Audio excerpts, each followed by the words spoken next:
wife read something to me yesterday, and I won't call the person's name because I don't want to draw that kind of hate. And they've now come up with a new type of, what was it, the sexuality? Or the sexual preference? Huh? No, it was like autosexual. I said, you know, I'm just trying to figure out, like, who sits around thinking about how to create something different than what God created? Try to be something that improves on what God did. But I bet before it's over, there'll be a million people saying they're the same thing. I don't identify this way or that way, and I identify this and this. That's creepy to me. I might not be perfect, but I am who God made me. Let me move on. So they see this guy coming, and they run, and David is just indignant. He's like, wait a minute. Let me read. Let's see what it says. Then David spoke to the man who stood by, saying, what shall be done for the man who kills the Philistine and takes away the reproach from Israel? For who is this uncircumcised Philistine that he should defy the armies of the living God? In other words, David's saying, we fight in the name of God. Why would we let somebody who doesn't come down and handle us as if our God can't do it? The reason they were afraid, Saul was afraid, every fighter in the army was afraid of Goliath because they looked at him and they looked at themselves and they said, there's no way we can do this. David said, with God, all things are possible. So I don't understand why all these believers don't believe what God can do. Right? Look, we got to be intentional in this place. We didn't move across town for the sake of moving across town. There was a lot easier things to do. And there's a lot of people who had a lot to do with this, and y'all can all attest there's a lot easier things to do. We want to see God do what we haven't seen him do. We did this out of obedience to God, and then we expect something in return. We expect something in return for our faith. We expect God to do what only God can do. We've done what we were supposed to do, and that's trust him. Now we expect him to show up. So my first scripture, 26, David's indignant. He's looking around. He's saying, why don't all these believers actually believe? Like why all the Christians falling apart? Why are all the believers breaking down, turning away? Are there no believers that actually believe God can? So he's like, what the?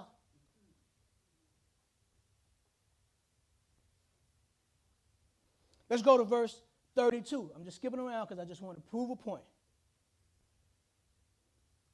David never thought that any of these men could defeat Goliath on their own, but he did believe that with God all things were possible. And he just couldn't figure out why nobody else believed that. Why did people say it, but then when time comes to act it out, they weren't doing it? Why are people saying it, but then when it's time to walk it, we can't do it? I told my wife, I said, be careful, man. Be careful. Because when the lion gets let out of the cage, it's going to be a different show. It's going to be a different thing. When I roll my sleeves up, I'm trying to be cool. Trying to be cool. But be careful. Be careful. Because once he's out, you can't put him back in the box. Like, look, that's who we were before we got saved. Like some of us are struggling, man. Some of us are working to fight to stay that way. And the devil be working to try to take us out of it. And sometimes enough's enough, though. Anyway, let me talk, keep it on David. Keep it on David. We're at verse 32. Then David said to King Saul, let no man's heart fail because of Goliath. Your servant will go and fight with the Philistine. So unlike everything we've talked about and everything we're going to talk about, in this week we're seeing there's a challenge that nobody's praying to get away from. David's saying, I'll step up and do it. And you might be saying, well, how do I translate that, Bishop? Right? One, face your own Goliath, number one. Because we all got Goliaths. We all got things that are bigger than us, that think they're bigger than us, that taunt us and try to intimidate us and try to make us think we got to cower down. Step up to your own Goliath, one. And two, help somebody else stand up to their Goliath. Because Goliath actually had brothers. And when he got killed, his brothers had to be dealt with too. And I really could tell you the story about Goliath, but that's not my point that's doing it. But David tells the king, hey, y'all don't fall apart. Y'all don't fall apart. Don't let the light bill make you, don't come unglued because somebody left you. David said, I'll do it. And what if we, instead of talking about each other,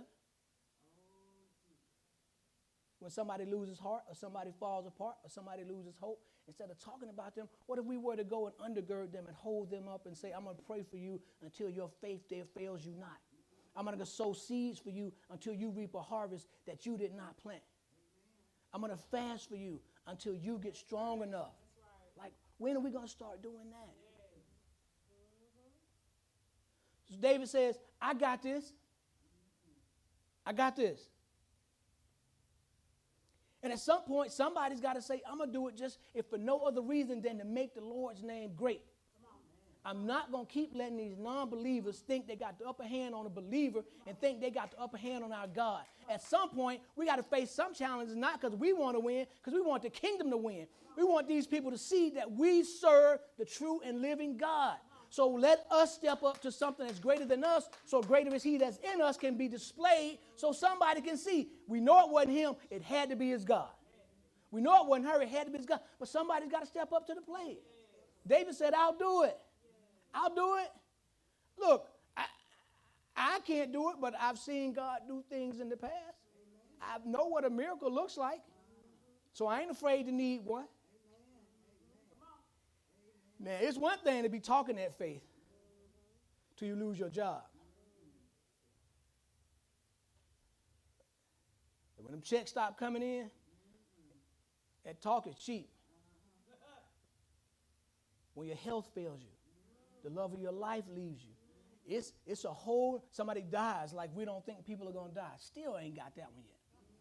But when life hits you, it's time to start walking. So David talking all this big talk, but at some point he's going to have to get on the road to meet the giant.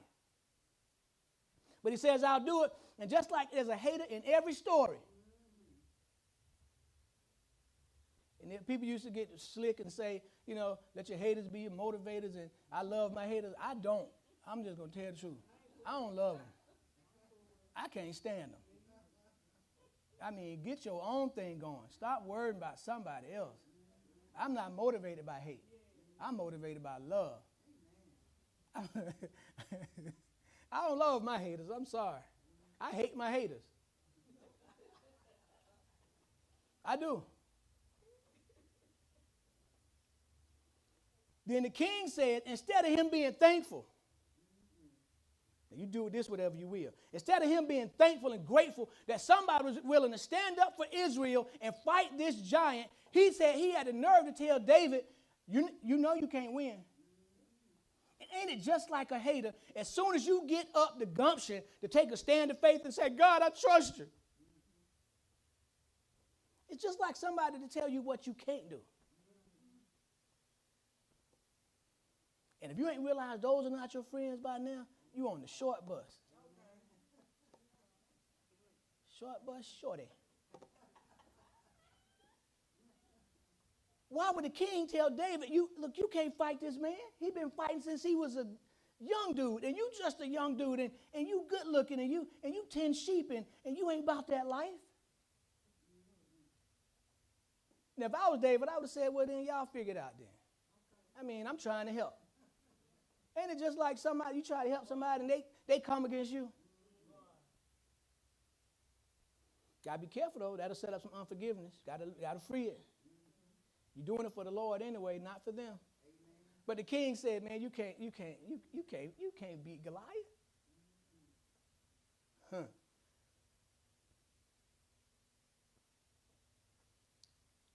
And so, look, you got to get away from people who are constantly telling you what you cannot do. You don't need your circle filled with that. Right?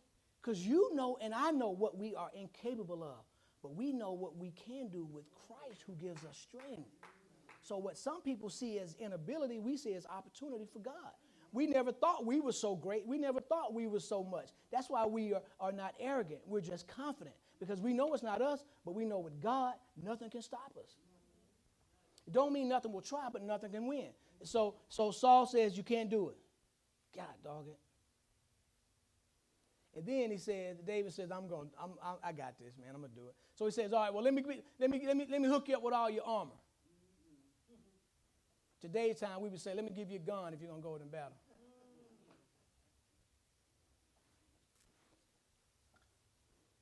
I almost said something, but I don't want to get.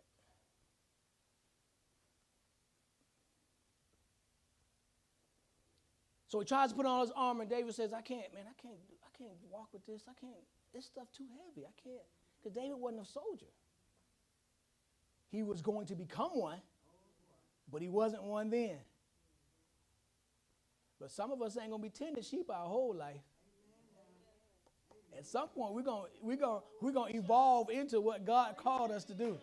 And I wonder if David didn't just want to fight Goliath because inside of him somewhere he knew there was the lion.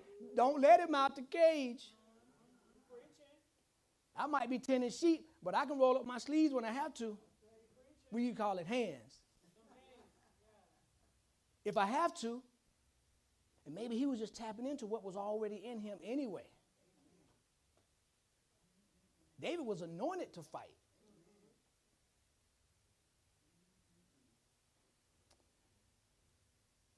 Let's go to verse 40. But here it is. Showtime. Because at some point, you got to leave the church. And at some point, you got to take the word. And at some point, you got to do something with it. And I'm amazed at how many people do come to church and do hear the word and still don't use it. It's like knowing you're educated and acting dumb. If you're smart, just be smart. Like, why are you trying to appeal to the dumb crowd? The cool kids work for somebody else. They're not the bosses of anything. All right, let me move on. I'm going to go to verse 40, because here's where it kicks off. So then he took his staff in his hand, and he chose for himself 5 smooth stones, probably about the size of grapefruits. And he put them in his shepherd's bag in a pouch which he had, and his sling was in his hand, and he drew near to the Philistine. This is it. Now all the talking stops. All the talking stops. And we minimize what it means, David in his sling. But did you know a master slingsman could put a rock in his slingshot and throw it 100 miles an hour? Now, look, you don't have to be a genius to do this math. If something hit me at 100 miles an hour, it don't have to be the size of a grapefruit. It could be the size of a pebble. At 100 miles an hour, you out. You lost an eye. You lost the ear. You swallowed a tooth. 100 miles an hour, you can't recover. Now imagine getting hit with a grapefruit at 100 miles an hour. Break out the black suit. So let's not minimize David and his rocks and his slingshot. Slingshot was a real weapon. It was like guns back in that day.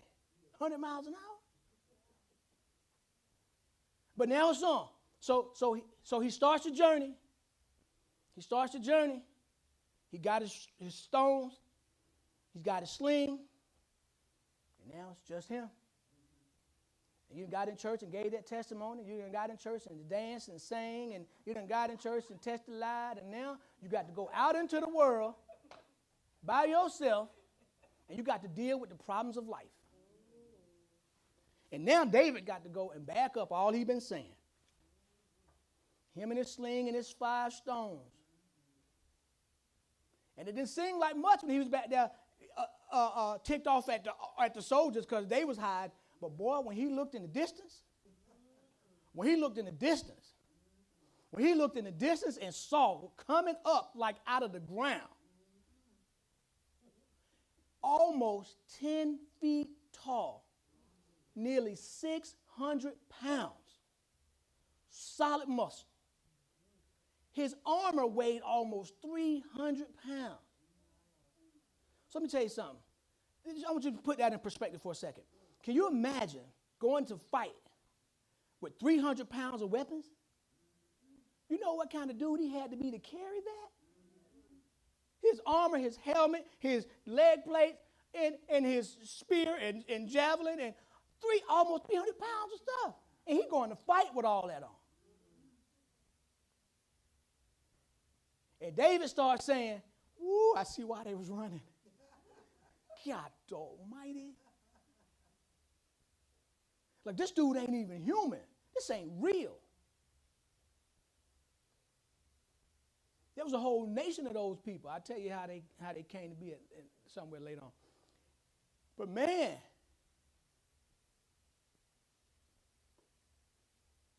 you know, because Bishop be throwing out that light bill like it's something casual, but when that light bill hit triple digits, man, that's a different ball game. When the light bill competing with the car note, you got a real problem. When I throw light bills out, I ain't talking about them $25, $30 light bills. I don't know where them went to. I'm talking about them light bills that be $200 and $300, $400. You're like, I can eat and pay the light bill. And since we ain't gonna starve, we know that's not gonna happen. I'm gonna give them 10 on that light bill. God, dog it. And then be calling out work, talking about the snow on the ground. Some of y'all ought to live at your job. Just beg them, just pay me around the clock. I won't even go home. Stop throwing something on that light bill. Pay it off.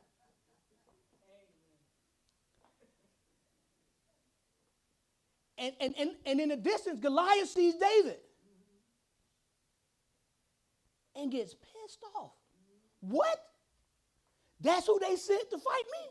That little scrawny dude with the manicure and the nicely trimmed beard? That good-looking guy? They sent that runt to fight me. He was furious. What do they think I am? I'm about it. They sent him. And I wonder if most of the people who say they bad was as bad as they say they were. Why so many guns? I just wonder. I mean, you got 2 hands, don't you? Use your hands. At least we can live to see tomorrow. I'm not advocating violence, but man, I'd rather see hands than guns. You know, black eyes heal. Bullet wounds don't. Right? You can go get fake teeth. I got a mouth full of them.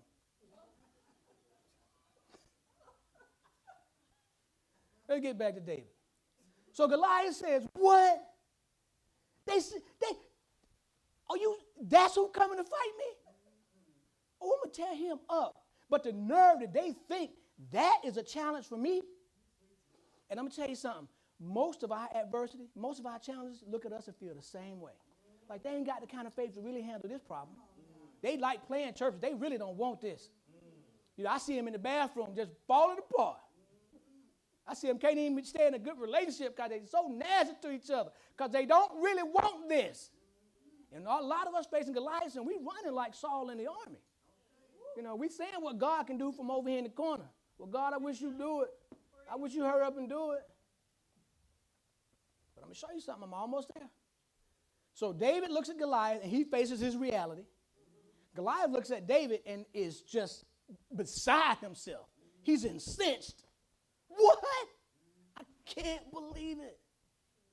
This runt.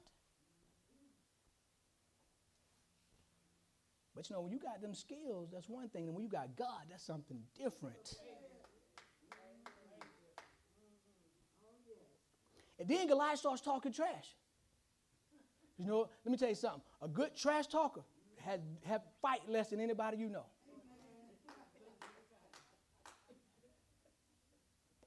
I respect bullies that actually get their hands dirty. But most of them just got that talk game. Right? So Goliath started talking trash. Way down, way across the street. You don't want this. You don't want it. And you got to be careful about what you take in. Because when you take in something that you think is greater than you, all of a sudden you have a defeated mindset. So David started talking back. That's why I'm a big Ric Flair fan. First of all, nobody talked smack like Ric Flair. Nobody in the history of sports and entertainment talked like Ric Flair. Sometimes I just go back and watch old Ric Flair videos. I do. I just go back and watch old Ric Flair videos, man. Ric Flair, nobody had a game like Ric Flair. But what I admired about Ric Flair, everybody he fought was bigger than him. And he didn't beat him because he was better or he had better skills. He said, I'm the dirtiest player in the game. I'd do anything to win. Most of the time he cheated. But it was hard to beat him. And even today, Ric Flair's like a freaking icon. But David started talking back because you got to be careful. Look, I know what I'm talking about. When you get by yourself and life starts talking to you and you sit there and take it, it'll break you down. It'll start making you question things and start doubting things. But sometimes you got to talk back. And you might look a little crazy and you might feel a little crazy, but you can't let all of life just gang up on you and not put up some resistance. You know, I can do all things through Christ who strengthens me. I've never seen the righteous forsaken nor seed begging bread. You got to put the word back on life when life starts coming at you. Because if you don't, before you know it, you'll start questioning God yourself. Lord, I believe, but help my unbelief. I know you can do it, but now I'm not sure. Why? Because you've been listening to all this. Like that's why I can't take with so much. Look, it's just who I am. I can't take with so much of it, right? Because if you ain't careful, it'll break you down. You keep hearing the negative and keep hearing the doubt and what should be better and what could be different. And before you know it, you'll start questioning whether or not you can do it. You got to put up some resistance. So when Goliath started talking to David, David started talking back. You don't know me, partner. Don't let the good looks fool you. I'm not. He just wanted Goliath to know he wasn't afraid. Because the devil can sense your fear a mile away. And once he knows you're afraid, boom, that's the only entrance he needs. Because fear is a spirit. And it's not a spirit of God. And once fear is in, it brings in other spirits that are not of God. And before you know it, you in quicksand. Before you know it, you're just trying, and all of a sudden, all you can think of is just, I need to just give up. I'm overwhelmed. I can't do it. Because now all of a sudden, you got all these spirits fighting you from the inside, and you're not fighting back with anything. Let's go to verse 48. I'm going to take you home. This is the part of this story that I absolutely love. And I don't know if people do it justice. So at some point, now you got to think there's a great distance between them, but at some point they're closing the gap on each other.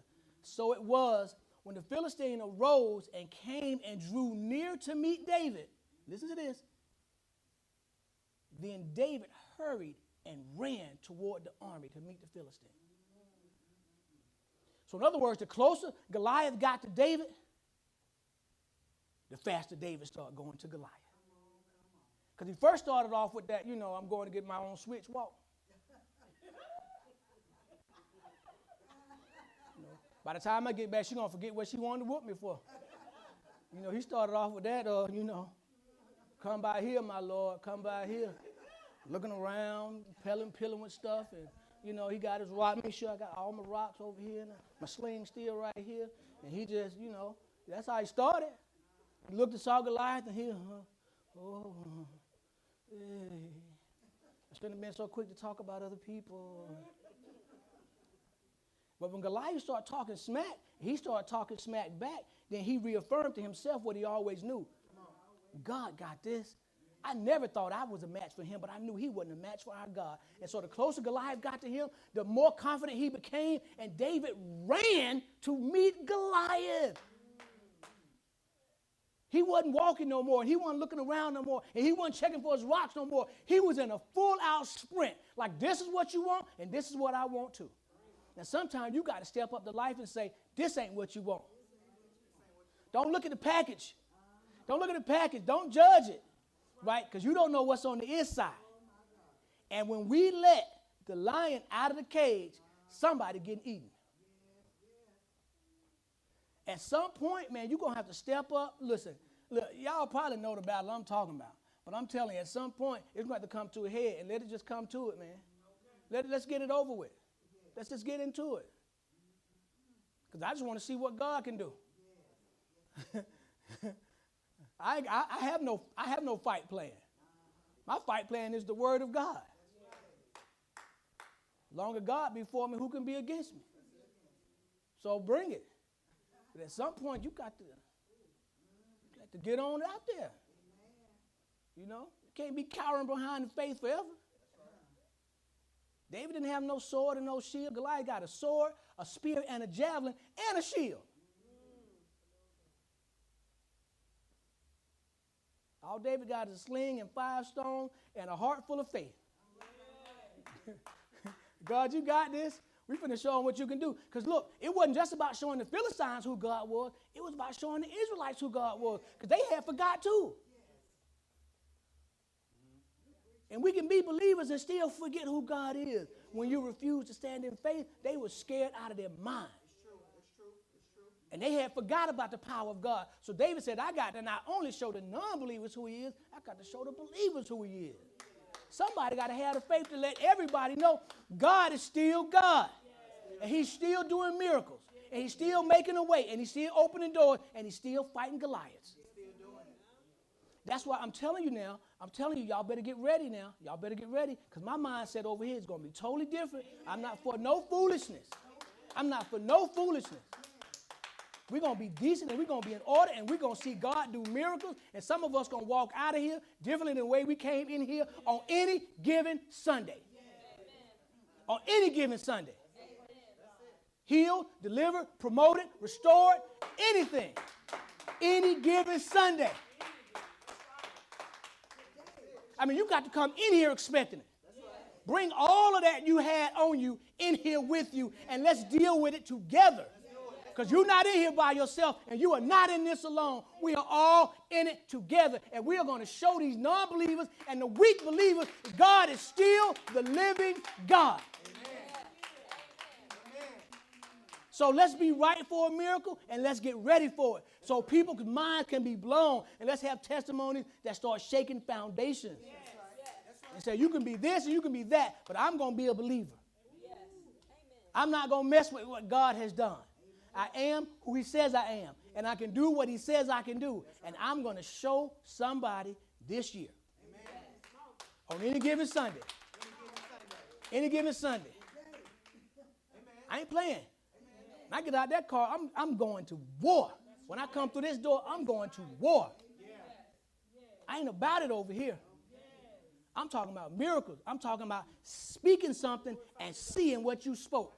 And I ain't talking about waiting no long period of time. I'm talking about saying it and seeing it. Because that's what the word says we can do.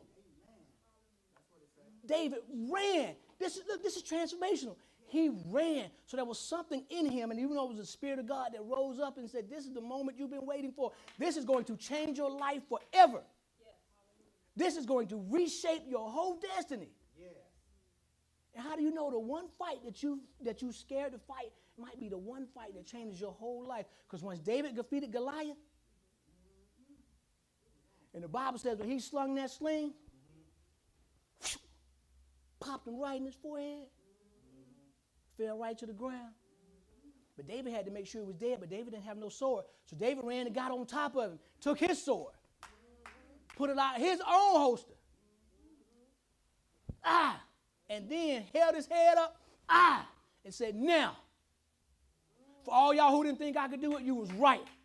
But God could do it all the time. He held that head up as a sign to say, it was God all the time.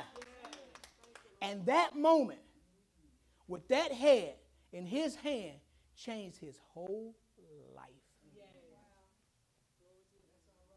That was the beginning of David stepping into the reality of his kingship. That was the beginning of people recognizing and acknowledge this is the leader we're going to follow right here. His time has come. It changed his whole life. His season began with that one battle. And I'm telling you, getting from Marietta to here was just the one step. God told me this morning, this is the beginning of the season. So we're far from satisfied. This is the beginning of it. And seasons last for a period of time, which means we got a long way to go before this is over. And it's going to ebb and flow, but while it's our time, we might as well make the most of it. We might as well make the most of it. Might as well make the most of it. Off with somebody's head. Not for our sake. Not for our sake. Not for us to beat our chest or throw our hands in the air, but for the glory of the living God. What that means is somebody's got to say, I'm not going to back down to a fight. I'm not going to cry. I'm not going to run. I'm not going to fall apart. And I'm certainly not going to turn away from God. But what I am going to do is trust that God is able. I'm going to give it to him. I'm going to stand on the word that he promised to do, and I'm going to watch it come to pass. This is our time. This is our time. This is our time. I'm telling you, you're going to start seeing it. It's already happening. I'm talking about things you didn't ask for. That's what I'm talking about. I'm talking about things you didn't ask for. Because that's what the word said. He can do above what you can ask or even think. Let me tell you something. This week, on Friday, maybe Saturday, Friday, I paid the single biggest tithe payment I've paid in about 5 years. Now, you can act like you don't know what that means and sit there looking crazy if you want to.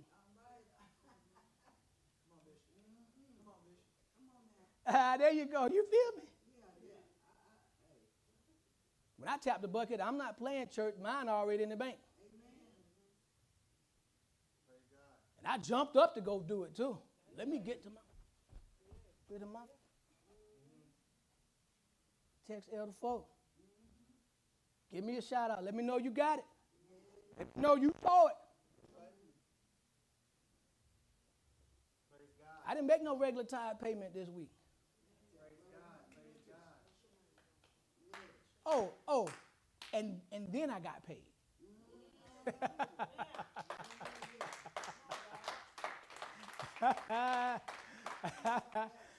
We in covenant. We in covenant. You can get your son. You can get your son. You can get your son. Run to it. Run to it.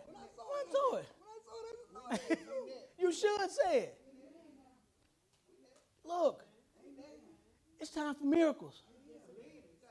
It's time for miracles. That old mindset is gone. The next several months are going to be life-changing. And I don't want nobody here to be on the sideline now. I want you to be engaged. So the first step of today is, whatever you're facing, face it with Jesus. You know you can't do it, and that's okay. I know I can't do it. That's okay. David knew he couldn't do it, but the closer Goliath got to him, because he was coming at him with rage and aggression, the closer Goliath got to him, the closer he wanted to get to Goliath, and he ran to meet him. In other words, don't keep putting off what you know you got to deal with it. And trust that God's going to see it through for you. He's got the outcome already decided. Right? It's time to see the other side of hard times. God, dog it. Don't you deserve it? Haven't we been through enough? Do you need a reprieve? God, just show me something. Good night. Man, that head changed David's life. And boy, from there, the hate list grew. Be careful. Let me just warn you. Oh, everybody ain't going to be happy for you. The only people that's going to really be happy for you is people who believe that God can do the same thing for them. Everybody else going to be trying to figure out, she thinks she all that. You know you are. Can't stand him. That's okay. Every time I look in the mirror, I feel the same way. Can't stand you, boy.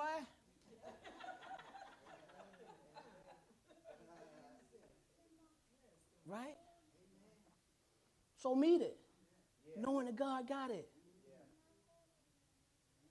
You're trying to put some trophies on the wall. Right? You're trying to get some of these monkeys off our back. Like, we're just not going to be intimidated by everything. Everything just ain't going to do it. Right? We wasn't weak before we got here. That's right. We're not weak now that we are here. That's right. No helmet, no shield, no breastplate, and no weapon. And that's how David went into battle. With a 10-foot, 600-pound man who had every weapon available to him, made out of bronze.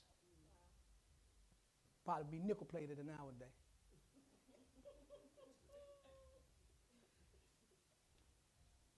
And all David went was 5 rocks and faith.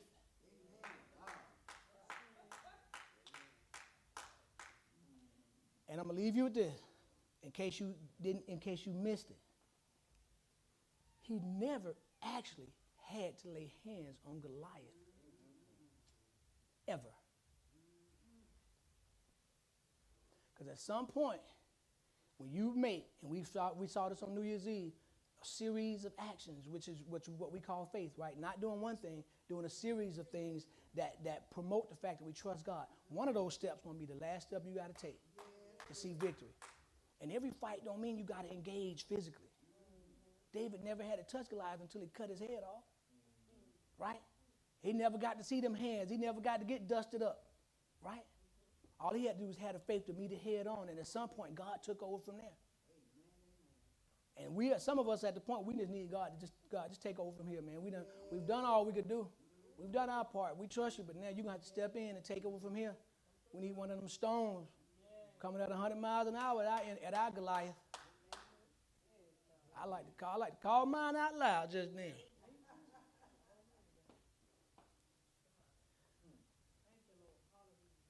Got the Lord coming at you at 100 miles an hour. You ain't going to make it. You ain't going to make it. I'm not the problem.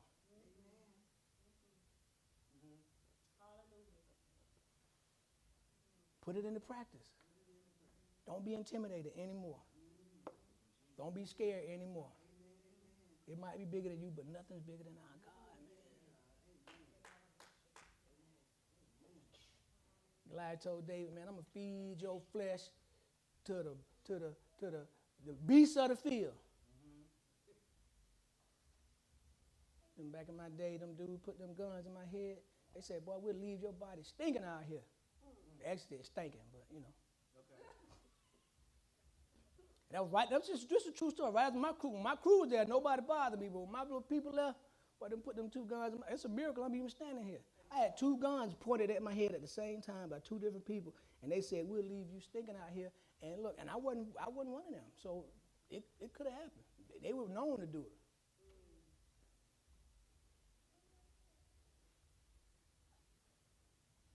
And Goliath said, I'm going to feed your flesh to the beasts of the field.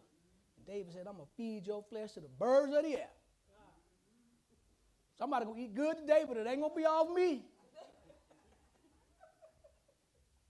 They got 10 feet and 600 pounds of you to eat. David just wanted to know, I'm not afraid. You can talk that junk, I can talk it too. But one of us is going to have to back it up. At some point, you got to run to it, not run from it. That's it, I'm done.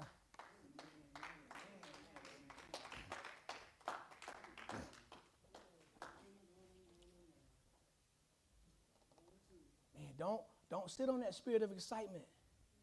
Don't let anybody take it away from you. You should be excited. You should be excited. You should be excited because you should be expecting a miracle. Don't put it out. Don't try to dumb it down. Everybody can't handle it. That's okay. Find you another believer who believes just like you. They'll accept you. They'll take it. Yeah, I'm excited. Me too. Like when Mary and Elizabeth saw each other. Like, hey, girl. Hey, boy, what's up, bro? That's him. In the womb, he knew it. John was like, that's my dog. Right? Get around some people who believe like you. At least trying. But some fights, you're going to have to fight. And I'm going to have to fight. And we're going to have to take the fight to them. Yeah. Right? Enough of that defense.